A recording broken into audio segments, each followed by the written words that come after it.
Welcome back, nerds. Fino here with a guide for the younger Moriarty. He's a 5-star limited ruler introduced in Trom, and he's not like the old Moriarty. No sir, he's not some buster archer with a mismatched deck. He's hip, he's with the times, and he's heard about the arts meta. So let's see if he's got what it takes to ride Castoria's stock to the moon, or if he's gonna race shift back to 2008. Leading off Moriarty's skill set is Mathematical Thinking. It's a 2-hit evade, 3-turn sure hit, and an AoE arts resistance debuff that doubles against evil enemies.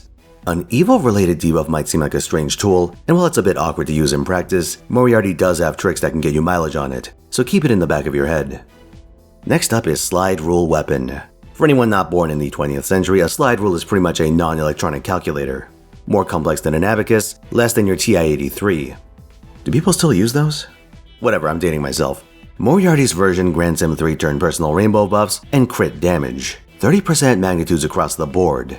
He doesn't have any source of attack buffs, but thankfully both Castoria and Lady Avalon provide this for him. But if you run a more exotic team with Moriarty, keep in mind he'll do less damage than you might expect, unless you find a replacement attack buff. Moriarty's third skill is Roll of the Dice. It's a 50% battery and 20 star dump at max level, so you should get this to 10 as quickly as possible. The dice roll comes in next. He has a 50-50 shot at getting a star absorption buff to either his arts or his buster cards. Frankly, the crit element is a bit strange on this guy. He's a ruler and doesn't exactly have an earth-shattering attack stat, so while you can augment this with crit command codes, I wouldn't sweat it if you lose the coin flip on a given turn. Now we come to his Noble Phantasm. Math Malignancy Annihilation is an AoE arts attack that has anti-good damage 1 turn of skill seal, and it applies the evil alignment for its basic effects. On overcharge, you've got preemptive NP damage. Unfortunately, it's only for a single turn, so you can't use it to ramp up. As you'll soon see, this is very, very unfortunate indeed. But let's go over the good news first. Applying an alignment has a lot of implications. With Moriarty's own kit, it enables the double debuff effect of Mathematical Thinking, though it does require you to NP first, which forces you to sit on the skill for a turn. A little awkward, but not necessarily a deal breaker. Where it gets fun is that there are a number of very powerful servants that target evil-aligned enemies, so you could use Moriarty a bit like St. George. Here are some promising synergies. Bennian provides Purge Resistance, Party Charge, and a Noble Phantasm does both chaotic and anti-evil damage tied to overcharge. The benefit of this arrangement is that you can chain Math Malignancy into Judgment by the 10 Kings to amplify that effect. It naturally flows together, and makes up for the fact that you wouldn't have Mathematical Thinking active. Astrea is another promising partner. She also has anti-evil damage for overcharge, and she dumps out stars when she NPs, so you can get your crit action going regardless of who those stars end up on. A nice benefit of a double ruler frontline is that you're generally resilient against random enemy attacks. You're on a bit of a timer for the Noble Phantasm, but then again, you'd ideally be running Castoria with this setup anyway, so she's the only one who can't tank basic attacks. Next Valentine's will add Moriarty's fellow Trom servant, Popus Johanna, to the roster. She has a small anti-evil effect on her Noble Phantasm, also targeted arts crit buffs, party art support, and party NP regen. For Johanna, I'd say the evil memes aren't the main draw. All that other stuff, especially the NP regen, that's what Moriarty really wants from this relationship. Lastly, we've got Ash the Savior, 2025's Anniversary Servant. Not to be confused with this year's Anniversary Servant, Arquaid Brunstad. She has anti-evil damage that scales off her NP level, which is insane. While this does raise the upfront cost of running Ash, it means that once you get that evil alignment applied, you can cash in over and over again. Ash has some pretty terrifying tools, including a 50% party battery / guts effect. She can't use it right away, it starts on cooldown, but there are ways of cheating it down or buying time until it becomes available. It's all very cool, and if you're down to meme, Moriarty's ready and willing to enable you. But what if you're a stuffed shirt? You just want to clock in, loop, and go home to eat some Mapo tofu? Well, I've got some bad news for you. Moriarty suffers in 2 dimensions. Firstly, his head count of 4 is technically enough to loop with, but this guy doesn't loop cleanly. He has a battery and he's damn well going to make you use it.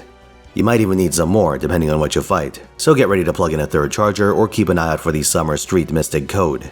That comes out next year and it has 20% charge spread out over 2 skills, 10% a pop, and that flexibility is a godsend. That and it kinda plays into the arts crit thing Moriarty so desperately wants to do. Compounding the issue is that his Noble Phantasm's damage isn't very impressive. Even on the scale of rulers, I'd say he's middling. Moriarty beats out the likes of Johanna, Io, and the Buster rulers, but that's not exactly an accomplishment. If your goal is to farm with Moriarty, you actually need to kill the enemies, and in farming situations, rulers generally won't have offensive class advantage. Berserkers do take double, but they also give the least amount of charge for hitting them. Given that Moriarty has trouble on that front too, you might not want to pick that fight.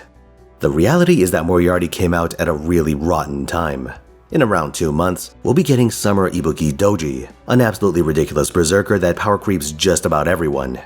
Moriarty doesn't stand a chance, so if you're looking for a generalist arts looper, look elsewhere. Because Moriarty doesn't even look that good relative to the existing competition, let alone the next crop of attackers. I think the biggest insult is that, next year, we get a significantly more powerful ruler in the form of Summer Melusine. Not only does she have a ramming attack buff, but she blows Moriarty's damage away even on turn 1. And she's got a bigger battery too, what the fuck? So look, if you're just in the market for a generalist looper, look elsewhere. Moriarty's gimmicks and utility are where he needs to find salvation. Speaking of which, let's take a look at his passives. He has ones that amplifies crit, arts, and NP damage, which are nice, but what really caught my eye is Panic Cut.